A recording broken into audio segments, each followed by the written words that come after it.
दर्शन करेंगे, आत्मा खुश होगी। और उसके रोम, एक रोमकूप में करोड़ सूर्य मिला दे, करोड़ चंद्रमा मिला दे, इतनी रोशनी है भगवान की। अब जो प्रसंग है वही आते हैं कि बिन साहिब की बंदगी कहीं ठोर ठिकाना ना। ये ठोर ठिकाना फिर सतलोक में। श्रीमद् भगवत गीता अध्याय नंबर 4 के श्लोक 32 और 34 का निष्कर्ष है। 32 में कहा कि धार्मिक यज्ञों की, यज्ञ माने धार्मिक अनुष्ठानों की जानकारी सच्चिदानंद घन ब्रह्म ने, यानी ब्रह्मणे मुखे, सच्चिदानंद घन ब्रह्म ने अपने मुख कमल से बोल के जो ज्ञान दिया है वो तत्व ज्ञान है, वो सच्चिदानंद घन ब्रह्म की वाणी है। गीता अनुवादकर्ताओं ने ब्रह्मणे मुखी का अर्थ यहाँ पर गलत कर दिया। उन्होंने वेद की वाणी लिख दी, क्योंकि ये तो विचलित थे, इनके पास वो मास्टर की नहीं थी या सृष्टि रचना का ज्ञान था नहीं जिससे सब सदग्रंथ खुल सकते हैं, जिस कारण से इन्होंने अर्थों के अनर्थ कर डाले। श्रीमद् भगवत गीता अध्याय नंबर 7 के श्लोक नंबर 18 में अनुत्तमम शब्द का अति उत्तम कर रखा है। बता, छठी कक्षा के बच्चे ने पूछ ले, उत्तम माने श्रेष्ठ, गुड, अनुत्तम माने बैड। और ये बैड का अर्थ गुड लिख रहे हैं, बुद्धि मारी गई इनकी, क्योंकि इनको ज्ञान नहीं था। 18वें अध्याय के 66वें श्लोक में वर्ज माने जाना होता है, इन्होंने आना कर रखा है। गो माने जाना होता है, उसका कम लिख दिया, आना कर दिया। तो काहे के विद्वान थे ये? क्योंकि इनको ज्ञान नहीं था, अज्ञानी थे। अब प्रसंग चल रहा है कि 4थे अध्याय के 32वें श्लोक में कहा है कि सच्चिदानंद घन ब्रह्म की वाणी में धार्मिक अनुष्ठानों की जानकारी विस्तार से कही गई है, और वो परमात्मा ने स्वयं आकर के ज्ञान दिया अपने मुख कमल से। वो कबीर वाणी है, और कबीर वाणी को समझने वाले भी कुछ ही संत मिलेंगे, सभी नहीं है। तो 4थे अध्याय के 34वें श्लोक में कहा है कि जो तत्व ज्ञान सच्चिदानंद घन ब्रह्म की वाणी में, कबीर वाणी में है, उसको, वो तत्व ज्ञान है, उस तत्व ज्ञान को तू तत्वदर्शी संतों के पास जाकर समझ। विनम्र भाव से प्रार्थना करना, कपट छोड़कर बात करना, वो तत्वदर्शी संत तुझे उस परमात्म तत्व का ज्ञान कराएंगे।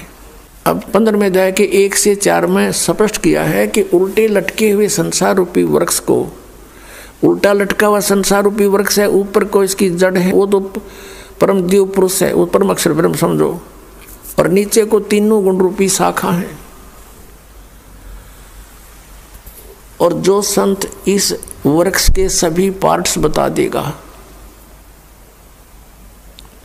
भाई जैसे संसार रूपी वृक्ष है, फॉर एग्जाम्पल है, तो इसमें मूल कौन है, कौन परमात्मा है, कौन प्रभु है, कौन साहिब है, और तना कौन है, डार कौन है, शाखा कौन है, पत्ते क्या है। स वेदविद, वो वेद के तात्पर्य को जानने वाला है, वो तत्वदर्शी संत है। पहचान बता दी कि ऊर्ध्व मूलम अधः शाखम, ऊपर को मूल वाला, नीचे को तीनों गुण रूपी शाखा वाला। ये संसार रूपी वृक्ष है, जो इसको पत्तों सहित बता देगा, जड़ से लेकर ये कौन विभाग अलग अलग बताएगा। स वेदविद, तो वो परमेश्वर ने स्वयं आकर के अपनी सच्चिदानंद घन ब्रह्म की वाणी कबीर वाणी में बोला हुआ है। अक्षर पुरुष एक पेड़ है, निरंजन वा की डार, और तीनों देवा शाखा है, ये पात रूप संसार। ओए होए, अक्षर पुरुष एक पेड़ है, सरपुरुष वा की डार, इस तरह समझो। जैसे गीता जी को समझना है तो ऐसे समझो इस वाणी को।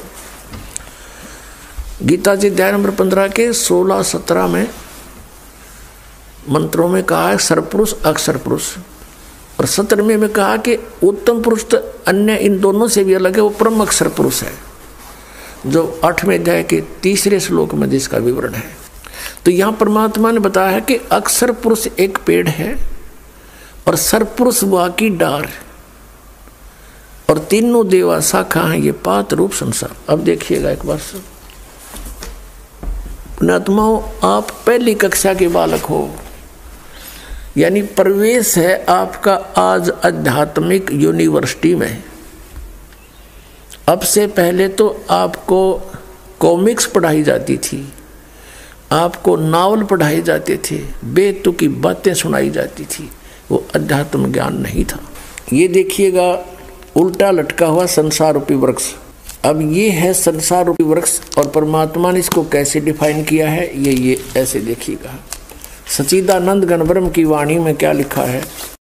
कबीर परमेश्वर ने कहा कि अक्षर पुरुष एक पेड़ है, निरंजन वा की डार।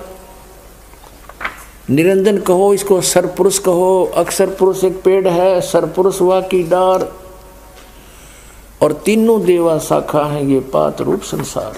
अब यहां देखिएगा, पूरे वृक्ष को देखें। ऊर्ध्व मूलम, ऊपर को मूल वाला। अधः शाखम, ये नीचे को शाखा वाला। अश्वत्थम प्राहु अव्यम, छंदासी यस्य प्रणानी। ये देखिएगा। अब ये देखें, श्री मद् भगवद गीता पंचदशो अध्याय 15वां अध्याय। ऊर्ध्व मूलम अधः शाखम अश्वत्थम प्राहु अव्यम, छंदासी यस्य प्रणानी, ये तम वेद स वेदवित्। अब यहाँ देखो, आदि पुरुष परमेश्वर मूल वाले, यानी ऊपर को जो जड़ हैं, ये जो ऊपर को जड़ हैं वो तो समझो आदि पुरुष परमेश्वर, वो परम अक्षर ब्रह्म है। ये परम अक्षर ब्रह्म है इस संसार रूपी वृक्ष का, यानी जहाँ से इस पूरे पेड़ को आहार प्राप्त होता है वो कौन है, वो तो आपको बाद में बताएंगे। भी तो यूँ बता दिया तो बेदक जाओगे। अभी आपको यहीं से लेकर चलते हैं। ये ऊर्ध्व मूलम, ऊपर को मूल रूपी जड़ वाला, ये आदि पुरुष परमेश्वर है। अधः शाखम, और नीचे को शाखा है। अब गीता ज्ञानदाता ने केवल हिंट दिए हैं ऊर्ध्व मूलम, इस गीता जी में ओनली ऊर्ध्व मूलम अधः शाखम, बस, और कोई संकेत नहीं इसने। और ये अश्वत्थम प्राहु अव्यम, ये उल्टा लटका हुआ संसार रूपी वृक्ष अविनाशी वृक्ष है। छंदासी यस्य प्रणानी, छंद यानी इसके विभाग और पत्ते आदि इसके छंद हैं, विभाग हैं। और ये तम वेद, यह इस अज्ञान रूप में अंधकार में छुपे हुए इस ज्ञान को जो जानता है, स वेदवित्, वह वेद के तात्पर्य को जानने वाला। यहाँ देखिएगा, आदि पुरुष परमेश्वर मूल वाले, यानी ऊपर को जड़ तो आदि पुरुष परमेश्वर परम अक्षर ब्रह्म सत्य पुरुष है। अधः शाखम, यह इन्होंने अधः का अर्थ गलत कर दिया क्योंकि इनको ज्ञान तो था ही नहीं। अधः का अर्थ कर दिया ब्रह्मा रूप मुख्य शाखा वाले, गलत कर दिया। अब इन देखिएगा, इन्हीं का अनुवाद ये दूसरे श्लोक में ये दो बार अधः शब्द है, अधः और अधः, इसका अनुवाद यहाँ किया इन्होंने। अधः माने नीचे, अधः माने नीचे और अधः माने नीचे। तो यहाँ इब हम परमात्मा के दिए इस ज्ञान से, बुद्धि से हम इसको ठीक करेंगे। ये प्रथम मंत्र में जो अनुवाद गलत कर दिया, यहाँ पर ऊर्ध्व मूलम, ऊपर को आदि पुरुष परमेश्वर मूल वाले, ये तो ठीक संकेत कर दिया अनुवादकर्ता ने। और यहाँ कर दिया अधः शाखम, ब्रह्मारूप मुख्य शाखा, इनकी बुद्धि ब्रह्मा विष्णु महेश से ऊपर उठी है कोनी। तो यहाँ लिखना था नीचे को शाखा वाला। संसार रूपी वृक्ष को अविनाशी कहते हैं। वेद जिसके, इन छंद का अर्थ वेद कर दिया, वेद जिसके पत्ते कहे गए। अभी सुनते जाओ।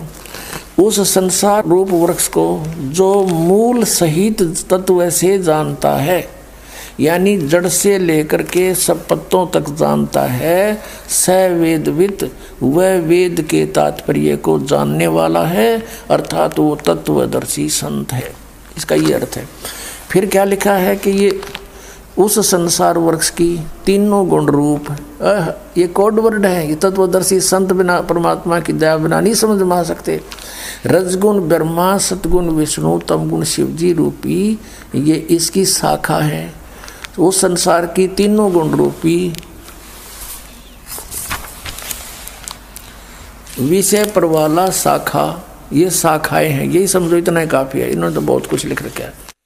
नीचे और ऊपर फैली हुई है, और इस मनुष्य लोक में कर्मा के बंधन के अनुसार ये हमें फंसाए रखने की भी मुख्य कारण है। यहाँ मूल जड़ नहीं है। ये ब्रह्मा विष्णु महेश को बताया कि तीनों गुण हमारे को यहाँ कर्मानुसार बांधे रखते हैं। वो नीचे और ऊपर, ये ऊपर स्वर्गलोक में, नीचे पाताल लोक में, पृथ्वी लोक पर ये ज्ञान बोला जा रहा है। ऊपर और नीचे, बस सर्वलोकों में नहीं, ये व्याप्त है बस। अब यहाँ कहता गीता ज्ञानदाता 15वें अध्याय के 3रे श्लोक में, इस संसार रूपी वृक्ष का स्वरूप जैसा कहा है वैसा यहाँ विचार काल में, अर्थात गीता ज्ञानदाता कहता तेरे और मेरे डिस्कशन में अर्जुन यहाँ नहीं, मैं नहीं बता पाऊँगा, नहीं पाया जाता, मैं नहीं बता सकता, क्योंकि इसका न आदि है और न अंत है, और न इसकी कोई अच्छी प्रकार स्थिति का मुझे ज्ञान है। इसका अर्थ ये है, इसलिए इस सुविरुद्ध मूलम, अति दृढ़ मूल वाले, ये दिन की अपनी सोच है। अति दृढ़ मूल यानी ऊपर को जो जड़ है वो तो अविनाशी लोक है, अविनाशी परमात्मा है।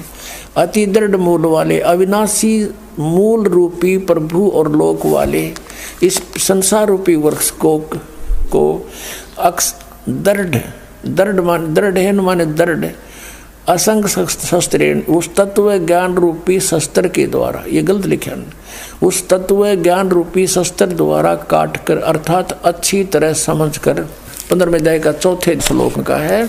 उसके पश्चात उस परम पद रूप परमेश्वर की भली भांति खोज करनी चाहिए, जिसमें गए हुए पुरुष यानी साधक फिर लौटकर संसार में कभी नहीं आते, और जिस परमेश्वर से पुरातन संसार रूपी वृक्ष की प्रवृत्ति विस्तार को प्राप्त हुई है, यानी जिस परमात्मा ने संसार रूपी वृक्ष की रचना की है, सारे ब्रह्मांडों की रचना की है, और उसी आदि पुरुष नारायण की मैं शरण हूँ। गीता ज्ञानदाता कह रहा है कि इस प्रकार दृढ़ निश्चय करके उस परमेश्वर का मनन और निधि ध्यान करना चाहिए। अपना भी नहीं बता रहा यहाँ पर, क्योंकि यह चलो चलो मिटाने के लिए उससे की भक्ति करनी पड़ेगी।